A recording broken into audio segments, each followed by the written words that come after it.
আর জাকির নায়েকের বিরুদ্ধে ফতোয়া দিতে দিতে অনেকে কাফের পর্যন্ত বানিয়ে ফেলছে। এই কথা বলেন না কেন?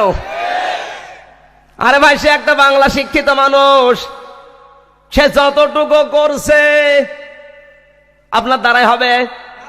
জাকির নায়েকের ভক্ত বাংলাদেশ না তামাম পৃথিবীর শিক্ষিত মানুষের 80%। আর আপনার কথা কয়জন শোনে বলেন?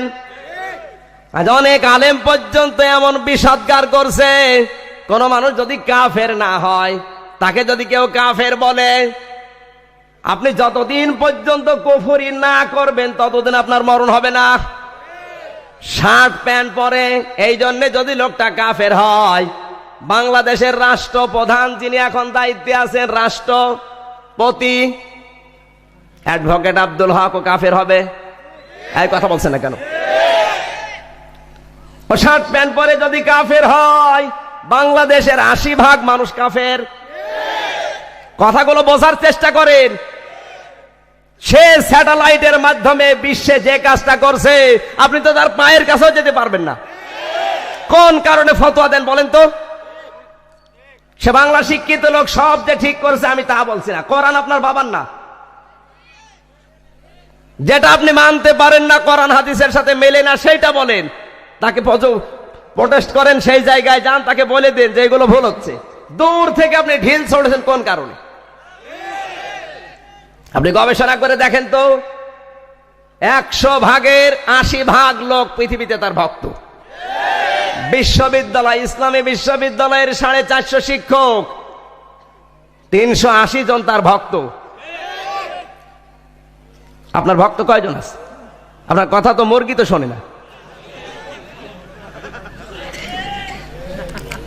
প্রযুক্তি হারাম হারাম বলে আজ আমরা দূরে ঠেলিয়ে দিয়েছি, আর কাফের, মুশরিক, হিন্দু, খ্রিস্টান, বৌদ্ধ, বাম আর রামরা সব হাতে নিয়ে আমাদের 12টা বাজাচ্ছে।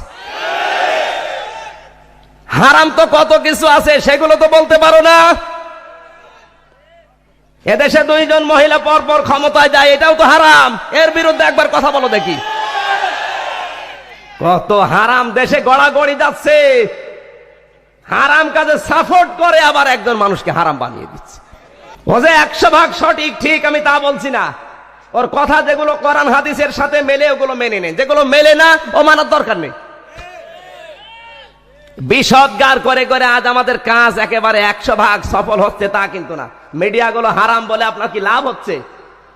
নবীজি যদি প্রযুক্তির ব্যবহার, কাফেরদের তৈরি করা প্রযুক্তি, ওটা লাল কাপড় ওড়ানো, ওটা কাফেরদের তৈরি করা প্রযুক্তি। যারা কোরআন হাদিস পড়তে পারে, ইতিহাস পড়তে পারে, জিজ্ঞাসা করেন, ওই সময়ের নিয়মই ছিল ওইটা।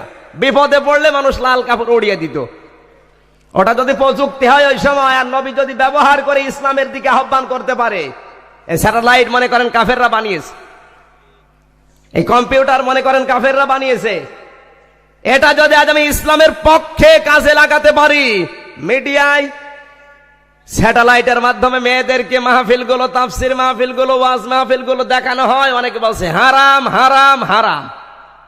ফতোয়া দিতে দিতে একেবারে ফেনা তুলে ফেলেছে মুখে। আরে ভাই, হারাম ঠিক আছে, মেনে নিলাম আপনার কথা, কিছু সময়ের জন্য মানলাম।